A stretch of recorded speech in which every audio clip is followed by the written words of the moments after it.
হ্যাঁ, ওই যে আবার চাঁদটা কেমন যেন কালো মেঘে ঢেকে যাচ্ছে। তার মানে আজ আবার ওই রাক্ষসে কাকের দল আকাশের বুক থেকে নেমে আসবে। হায় রে খোকা, আমাদের বাড়ির আশেপাশে তো এই রাতে কাউকে পাবো না। হে ঈশ্বর, আর কতদিন আমরা এভাবে নিজেদের বাচ্চাদের হারাবার ভয় দিন গুনবো। জানলার সামনে দাঁড়িয়ে পাঁচু ওর ছোট্ট শিশুটিকে বুকে জড়িয়ে এগুলো ভাবছিল। আর ঠিক সেই সময় ওই ঘরের দরজা ভেঙে একটা বিশাল ডানাওয়ালা রাক্ষসে কাক ভেতরে প্রবেশ করলো। হ্যাঁ, কে কে তুমি? আমাদের দিকে এভাবে এগোবে না, দাঁড়াও দাঁড়াও বলছি। কাকটার চোখ দুটো যেন একেবারে আগুনের মতো জ্বলছে, আর রক্তমাখা জিভটা মুখ পর্যন্ত ঝুলছে। তার মানুষের মতো হাত পা থাকলেও নখগুলো যেন পিশাচের মতো বীভৎস আর ভয়ানক রকমের দেখতে, এবং ঠোঁটটিও অসম্ভব ছুঁচল। যদি নিজের ভালো চাস তবে এই বাচ্চাটা আমার হাতে তুলে দে।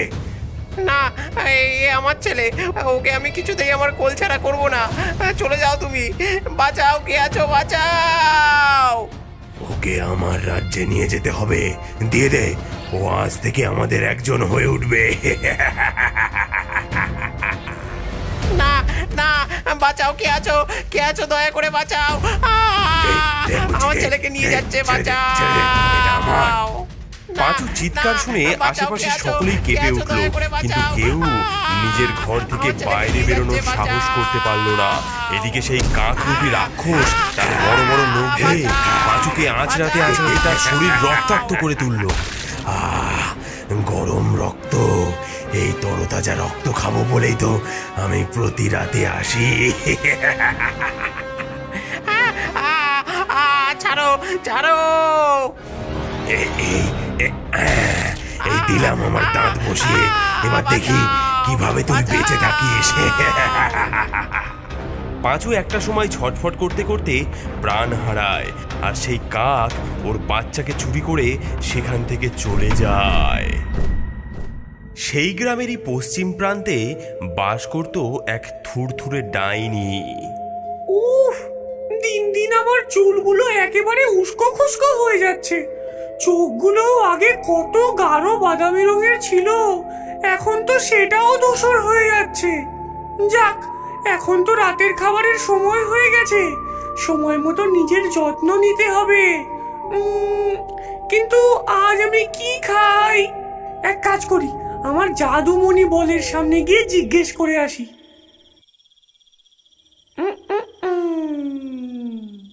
জেগে ওঠো জাদুর মণি, তোমার জন্য প্রহর গুনি, ডাকে তোমার ডাইনি মাগো, উত্তর দাও তাড়াতাড়ি। ডাইনির মন্ত্রোচ্চারণ শেষ হতেই জাদুমণি থেকে একটি সুন্দর গোলাপি জ্যোতি ঘরময় ছিটকে পড়ল, আর সেখান থেকে আওয়াজ এলো, অনেক কাল ঘুমিয়েছিলাম, চুপ, জাগালে কেন? বলো সঠিক রূপ, তোমার ইচ্ছে বলো আমার কানে, মন্ত্রে পূর্ণ হবে তা অজ্ঞানে। আমার খুব খিদে পেয়েছে, কিন্তু রোজ রোজ এমন লোকের বাড়ি গিয়ে চুরি করে কিছু নিয়ে আসাটা খুব বিপজ্জনক হয়ে যাচ্ছে। তাছাড়া সব খাবার আমি এখন হজম করতে পারি না। তুমি বলো, আজ রাতে আমার কার বাড়ি থেকে কি চুরি করে খাওয়া উচিত? গত পরশু গিয়েছিলে ময়রার বাড়ি, শুনেছি খেয়েছো সেখানে ছানার বড়ি। গতকাল খেলে তুমি কচি পাঁঠার ঝোল, আজ তবে ভোলার খামারে লাগাও গন্ডগোল। হ্যাঁ হ্যাঁ, ঠিক। ভাবলেই তো জিভে জল চলে আসছে। ওর মুরগিগুলো যা নাদুস নুদুস হয়েছে না, তাতে একটা ধরলেই আগামীকাল সকাল পর্যন্ত আর খিদে পাবে না। এই কথা বলে ডাইনি ওর হাতের একখানা জাদুর লাঠি নিয়ে ম্যাজিক করে ভোলার খামারে গিয়ে উপস্থিত হলো। চুরি করে কিছু খাবার মজাই আলাদা। ওই তো আজকে ওই নাদুস নুদুস মোরগটাই জবাই করি। কাঁচা মাংস খেলেও একটু স্বাদ বদল হবে।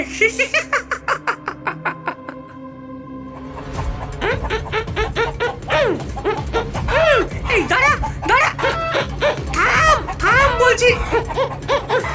উফ, এই বয়সে এসে কি এত দৌড়তে ভালো লাগে? এই তো গলাটা ধরতে পেরেছি, এবার তোকে আমার পেটে চালান করে দি।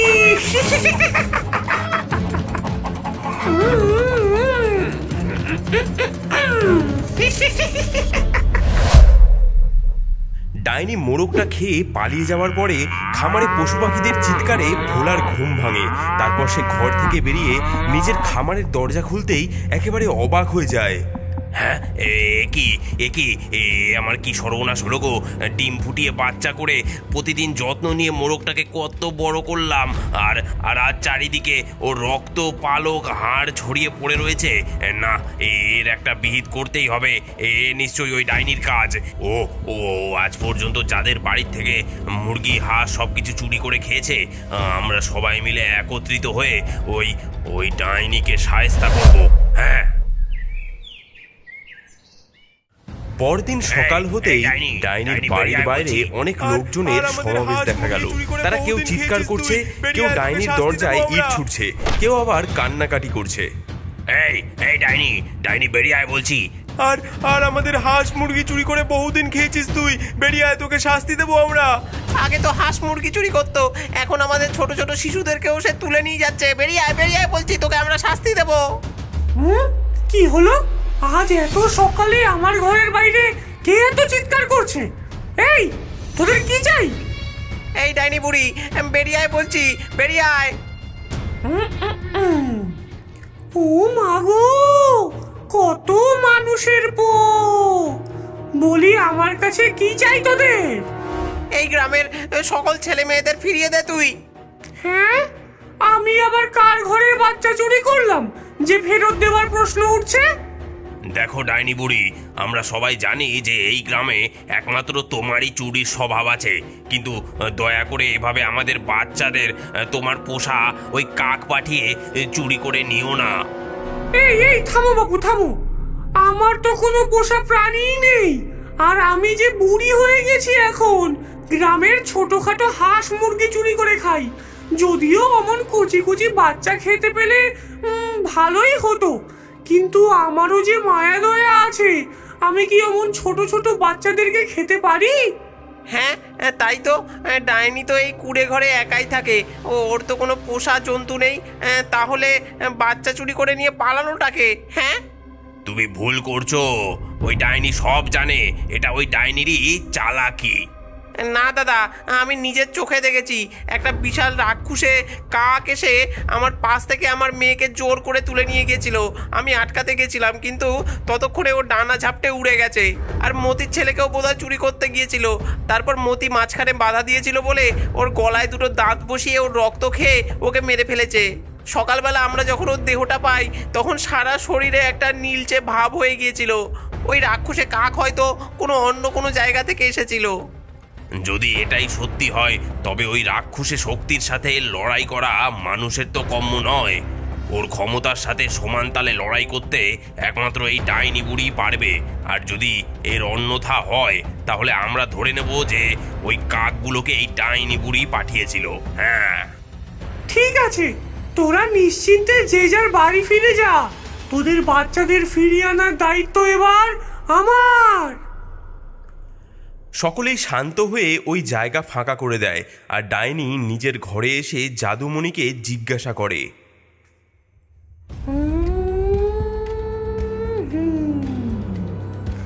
জেগে ওঠো জাদুর মণি, তোমার জন্য প্রহর গুনি।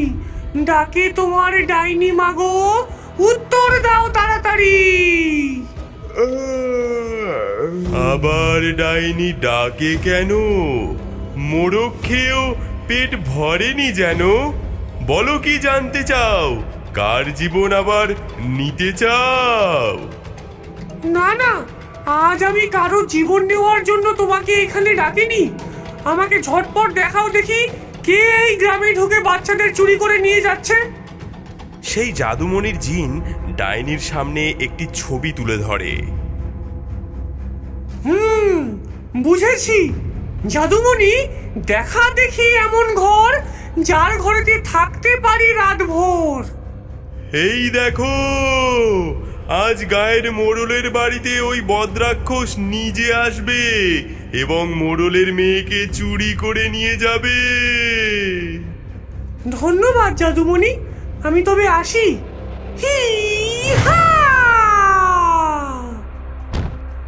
জায়গা বদল করো খুকি, সোনার পালঙ্ক ছাড়ো। বাঁচতে চাইলে এবার তুমি আমার কাছে এসে পড়ো। ডাইনি মোড়লের মেয়েকে নিজের ভৌতিক শক্তির সাহায্যে নিজের ঘরে এনে লুকিয়ে রাখে। আহারে, এখানে শুয়ে থাকো। ওম রিং রিং সমাই ঘর গৃহস্থ ভবাই ওম ফট হা! এই চিরসবুজ জ্যোতি দিয়ে আমি আমার গৃহবন্ধন করে গেলাম। কেউ জানতে পারবে না আজ রাতে তোমার বদলে ওই বদ্রাক্ষস আমাকে নিয়ে যাবে।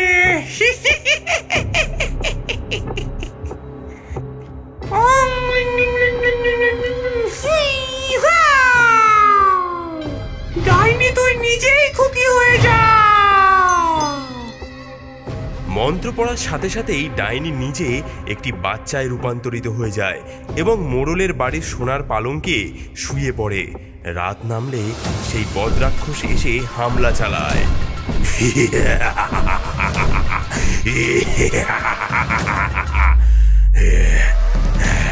কোথায় তোর বাচ্চা? নিয়ে আয় আমার কাছে। না, এ হতে পারে না। আমি এই গায়ের মোড়ল, আমি কিছুতেই আমার কন্যাকে নিয়ে যেতে দেব না।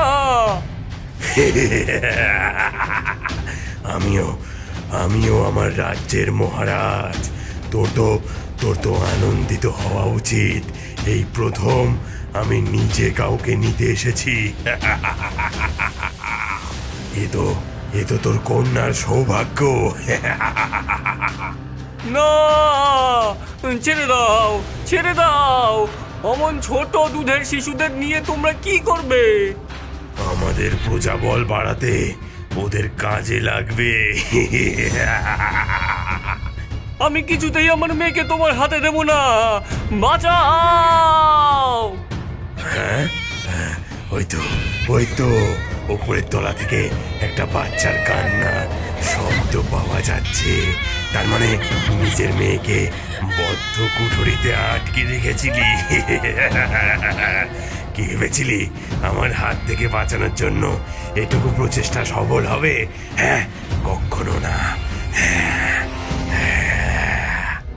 সেই বদ্রাক্ষস সঙ্গে সঙ্গে ডানা ঝাপটে ঘর থেকে বাইরে বেরিয়ে আসে আর নিজের জাদুবল কাজে লাগিয়ে সেই দোতলার তালা বন্ধ করা ঘরের দরজা খুলে ভেতরে ঢুকে পড়ে। হ্যাঁ, এই তো সেই মায়াবী শিশু। এর রক্ত পেলেই তো আমার অভিযান সফল হবে। আমার বাচ্চাকে আমার কাছে দাও, চলে যাও, নয়তো আমি গায়ের লোক জড়ো করব। মোড়লের সাহস দেখে বদ্রাক্ষস রেগে গিয়ে মোড়লের বুকের উপর নিজের নখ চালিয়ে দেয়। হে ঈশ্বর, আমার কন্যাকে রক্ষা করো। আমার সাথে এভাবে কথা বলার দুঃসাহস কারণেই। এরপর বদ্রাক্ষস মোড়লকে একটা সজোরে ধাক্কা দিয়ে মেঝেতে ফেলে দেয় আর কন্যারূপী ডাইনিকে নিয়ে আকাশপথে যাত্রা করে নিজেদের রাজ্যে ফিরে আসে। ওই তো মহারাজ জয়ী হয়ে ফিরে এসেছেন। সবাই কোথায় আছো? তাড়াতাড়ি হাড়ের মালা নিয়ে এসো। রক্ত তিলক দিয়ে মহারাজাকে বরণ করে নিতে হবে। সব কাকেরা ছুটে এসে মহোৎসব শুরু করে দেয়। আমি তো খুব সহজেই এই মায়াবী মেয়েকে অধিকার করে ফেললাম, কিন্তু তোমাদের একে সব সময় নজরবন্দি করে রাখতে হবে। এই নাও, ধরো। যথাজ্ঞা মহারাজ। এবার আমি একটি বিশেষ কাজে বসবো, কিন্তু তোমাদের কাজ কত দূর? সুসংবাদ আছে মহারাজ, ধীরে ধীরে আপনার দুটি ঘোড়াই পূর্ণ হয়ে উঠেছে। ধীরে সুস্থে কাজ করলে চলবে না। আমাদের হাতে আর মাত্র 3 দিন সময় রয়েছে। আগত অমাবস্যার রাতই আমরা ওই মনুষ্য লোকের পৃথিবী দখল করব। সেই বিশেষ দিনে এই মায়াবী মেয়ের রক্ত ওই পৃথিবীর মাটিতে মাখিয়ে দিলেই আমাদের বংশ ওখানে থাকার উপযোগী হবে। এই পৃথিবীতে সূর্যের অস্তিত্ব থাকবে না, কারণ আমরা সবাই মিলে অন্ধকারকে চিরতরে প্রতিষ্ঠা করার জন্য লড়াই করব। একবার যদি আমি ওই পৃথিবীর দখল নিতে পারি, তবে তোমাদের সকলের জন্য আমি একটি রক্তের নদী খুলে দেব। জয় জয় বদ্রাক্ষস মহারাজের জয়। সকলে একত্রে জয়ধ্বনি করে ওঠে, কিন্তু ডাইনিকে একটা কালো হীরের ঘোড়ার মধ্যে বন্দি করে রাখলেও সে সবার অলক্ষ্যে নিজের মন্ত্র বলে ওখান থেকে বেরিয়ে এসে পুরো রাজপ্রাসাদ ঘুরে দেখতে থাকে এবং একটি রূপোর ঘোড়ায় 10 বছরের মধ্যবর্তী ছেলে মেয়েদের নিথর অবস্থায় খুঁজে পায় এবং স্বর্ণ ঘোড়ায় ছোট্ট শিশুদের বন্দি হতে দেখে। এভাবে ঘুরতে ঘুরতে ও বদ্রাক্ষসের বাগানে গিয়ে উপস্থিত হয়। আমাকে যা করার আগামীকাল রাতের মধ্যেই করতে হবে। হিং ডিং ফট, চলে যা নিজ স্থানে ঝটপট। হি হা। ডাইনি আবার তার নিজের ঘোড়ায় বন্দি হয়ে যায়। তাড়াতাড়ি চলো, আরো বাচ্চা চুরি করতে যেতে হবে। আর এই পৈশাচিক আধিপত্য চলবে না। ক্লিং ক্লিং খুট। একটা চ্যাটচ্যাটে সবুজ আঠালো পদার্থ ওই সকল বাদুড়দের ডানায় লেগে যায়। কি হচ্ছে? আমার সারা শরীরে জ্বালা হচ্ছে যে। কে তুই? কে? আমাদের রাজ্যে কিভাবে প্রবেশ করেছিস? তোদের মূর্খ বদ্রাক্ষস মহারাজ মায়াবী কন্যা ভেবে যাকে সঙ্গে করে নিয়ে এসেছে সে আসলে আমি ছিলাম। মহারাজ, আমাদের রক্ষা করুন মহারাজ। কে আমার অনুমতি ব্যতীত এখানে কে প্রবেশ করেছে? হ্যাঁ, আজ তোর মুক্তি নেই। হি হা।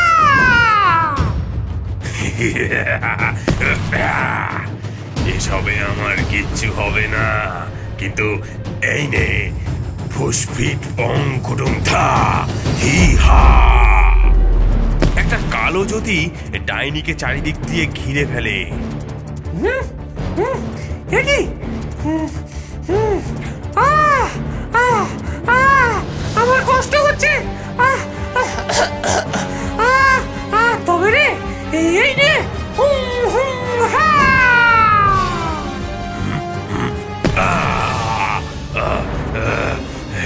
তবে রে আলো নিয়ে যাও। এই দেখ তোর বাগানের শিমুল গাছের ফলে বন্দি তোর শক্তিদণ্ড। হ্যাঁ, ওটা তোর হাতে কি করে গেল? হ্যাঁ, না, দয়া করে আমাকে ছেড়ে দে। মেরো না, আমাদের মেরো না। ডাইনি আর এক মুহূর্ত সময় নষ্ট না করে ওই দাঁতকে নিজের 2 হাতের তালুর মধ্যে চেপে একেবারে গুঁড়ো করে ফেলে। সঙ্গে সঙ্গে পুরো রাক্ষসে কাকের সেনাবাহিনী ও বদ্রাক্ষস ছটফট করতে করতে অদৃশ্য হয়ে যায়। এটা তুই কি করলি?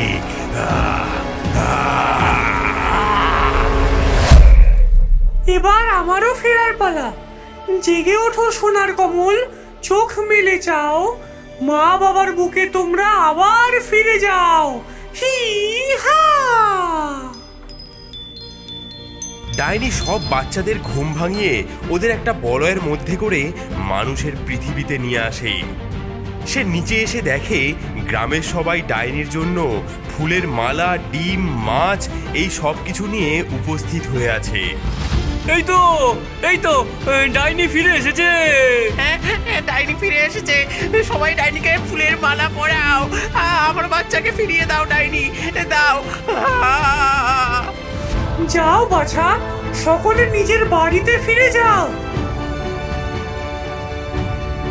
এই নাও, এই সব কিছু তোমার জন্য। তোমার ঋণ আমরা কোনোদিনও শোধ করতে পারবো না। এই সবাই বলো, ডাইনি তুমি যুগ যুগ জিও। ডাইনি যুগ যুগ জিও। ডাইনি যুগ যুগ জিও। তুমি আমাদের সুপার হিরো।